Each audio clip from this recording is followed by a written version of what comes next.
ବର୍ଷ 2024 ଚାରି ମାସ ବିତିଗଲା। ଆପଣଙ୍କ ମଧ୍ୟରେ କିଛି ଲୋକ ବର୍ଷ ଆରମ୍ଭରୁ ଏସବୁ ପ୍ଲାନିଂ କରିଥିଲେ।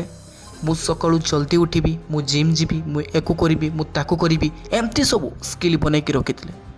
ବାସ୍ ମୋର ସେଇମାନଙ୍କୁ ଗୋଟିଏ ପ୍ରଶ୍ନ, କ'ଣ ଆପଣ ସେସବୁ କରୁଛନ୍ତି ଯେଉଁ ସବୁ ଆପଣ ବର୍ଷ ଆରମ୍ଭରୁ ପ୍ଲାନିଂ କରିଥିଲେ? ମ୍ୟାକ୍ସିମମ୍ ଲୋକଙ୍କର ଆନ୍ସର୍ ନା।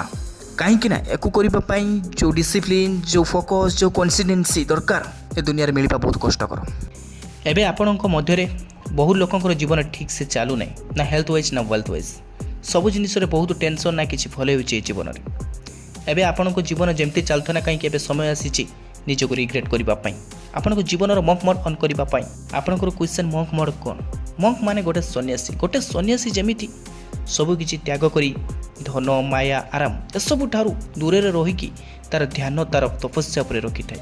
ଠିକ୍ ସେମିତି ତୁମେ ତୁମ ଜୀବନର ଶୈଳୀକୁ ବାହାର ଦୁନିଆରୁ ବାହାର କରି ଡିସିପ୍ଲିନ୍ର ସହିତ ରୁଟିନ୍କୁ ଫଲୋ କର। ଅତି କମ୍ରେ 21 ଦିନ, ଅତି ବେଶୀରେ 6 ମାସ। ନା କି ଆପଣଙ୍କର କ୍ୱେଶ୍ଚନ୍, ମଙ୍କ୍ ମୋଡ୍ରେ ଆମକୁ କରିବାକୁ କ'ଣ ପଡ଼ିବ? ମଙ୍କ୍ ମୋଡ୍ରେ ଆପଣଙ୍କୁ କିଛି କଠୋର ନିୟମ ପାଳନ କରିବା ପାଇଁ ପଡ଼ିବ। ଆଉ ଏ ନିୟମ ପାଳନ କରିସାରିବା ପରେ ଆପଣଙ୍କ ଜୀବନରେ କେତେ ପରିବର୍ତ୍ତନ ଆସିବ ସେଟା ଆପଣ ନିଜକୁ ନିଜ ଭାବିପାରିବେ। ଏବେ ଆମେ ଫାଇନାଲି କଥା ହେବା ମଙ୍କ୍ ମୋଡ୍ରେ କେଉଁ ସବୁ ରୁଟିନ୍କୁ ଫଲୋ କରିବା ପାଇଁ ପଡ଼ିବ। ତ ଫ୍ରେଣ୍ଡସ୍, ରୁଟିନ୍ ଆରମ୍ଭ ହୁଏ ସକାଳୁ ଏବଂ ସକାଳୁ ଆରମ୍ଭ ହୁଏ ଉଠିଲା ପରେ। ମୁଁ ଆପଣଙ୍କୁ 3ଟାରୁ କି 4ଟାରୁ ଉଠିବା ପାଇଁ କହୁନି, 5ଟାରେ କି 6ଟାରେ ଉଠିଲେ ମଧ୍ୟ ଚଳିବ, କିନ୍ତୁ 8ଟାରେ କି 9ଟାରେ ବିଲକୁଲ ନୁହେଁ। ତ ଫ୍ରେଣ୍ଡସ୍, ତୁମେ ତୁମ ଜୀବନରେ କିଛି କରିବାକୁ ହେଲେ କିମ୍ବା ଏ ଦୁନିଆ ଉପରେ ରାଜ କରିବାକୁ ହେଲେ 2ଟା ଜିନିଷର ଆବଶ୍ୟକ ରହିଛି। ପ୍ରଥମ ଆମ ଶରୀର, ଦ୍ୱିତୀୟ ଆମ ଦିମାଗ। ଶରୀର ଦିମାଗ ଠିକ୍ ଅଛି ତ ସବୁ ଠିକ୍, ନାହିଁ ତ ସବୁ ବେକାର। ମର୍ଣ୍ଣିଂରେ এই 2ଟା ଜିନିଷ ସବୁ ମଙ୍କ୍ ମାନେ କରନ୍ତି। ପ୍ରଥମ ଜିନିଷ ତୁମେ ତୁମ ଦିମାଗ ପାଇଁ କରିବା ପାଇଁ ପଡ଼ିବ, ତାହା ହେଲା ମେଡିଟେସନ୍। ଦ୍ୱିତୀୟ ଜିନିଷ ତୁମେ ତୁମ ଶରୀର ପାଇଁ କରିବା ପାଇଁ ପଡ଼ିବ, ତାହା ହେଲା ଏକ୍ସରସାଇଜ୍। 10 ମିନିଟ୍ ମେଡିଟେସନ୍, କମ୍ ସେ କମ୍ 20 ମିନିଟ୍ ଏକ୍ସରସାଇଜ୍ କର। এই 2ଟା ଜିନିଷ କରିବାଟା କିଛି ବଡ଼ କଥା ନୁହେଁ, କିନ୍ତୁ ଏହାକୁ କଣ୍ଟିନ୍ୟୁ କରିବାଟା ବହୁତ ବଡ଼ କଥା। ସବୁଦିନ এই ଗୋଟିଏ କାମ କରିବାଟା ଆପଣଙ୍କୁ ବୋରିଂ ଫିଲ୍ ହୋଇପାରେ ଏବଂ ଆପଣଙ୍କୁ ପେନଫୁଲ୍ ମଧ୍ୟ ହୋଇପାରେ, କିନ୍ତୁ ଗୋଟେ କଥା ମନେ ରଖନ୍ତୁ, ବଡ଼ ଲୋକ ହେବା ଏବଂ ବଡ଼ ଲୋକ ହୋଇକି ରହିବା ମଧ୍ୟରେ ବହୁତ ଫରକ ଥାଏ। ଡେଲି ସକାଳୁ ଉଠିକି ଏସବୁ କରିବା ପାଇଁ ଆପଣଙ୍କୁ ଡିସିପ୍ଲିନ୍ ଦରକାର। ଆପଣ ଏଠି କହିବେ କି ଏସବୁ କ'ଣ ଦରକାର?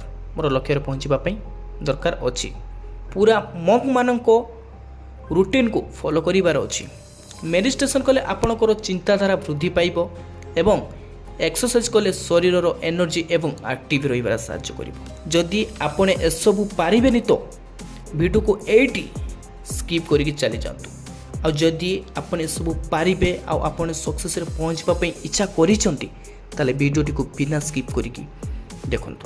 କ'ଣ ଆପଣ କେବେ ବି ଭାବି ନାହାନ୍ତି, ହଁ ମୁଁ ସେଇମାନଙ୍କ ଭିତରେ ଜଣେ ହେବି ଯେଉଁମାନେ ତାଙ୍କ ଲକ୍ଷ୍ୟରେ ପହଞ୍ଚିଛନ୍ତି? ତୁମେ ସେତେବେଳେ ତୁମର ଲକ୍ଷ୍ୟରେ ପହଞ୍ଚି ପାରିବ ଯେତେବେଳେ ତୁମେ କିଛି ଟାର୍ଗେଟ୍ କରିବ, ହଁ ମୁଁ ଏଠି ପହଞ୍ଚିବାର ଅଛି। ଯଦି ତୁମେ ପାଠ ପଢ଼ୁଛ, ହଁ ମୁଁ ଆଜି ଏଇ ଚ୍ୟାପ୍ଟର ସାରିକି ହିଁ ରହିବି, ନହେଲେ ମୁଁ ଏଠି ଟିକେ ବି ହଲେଇବିନି।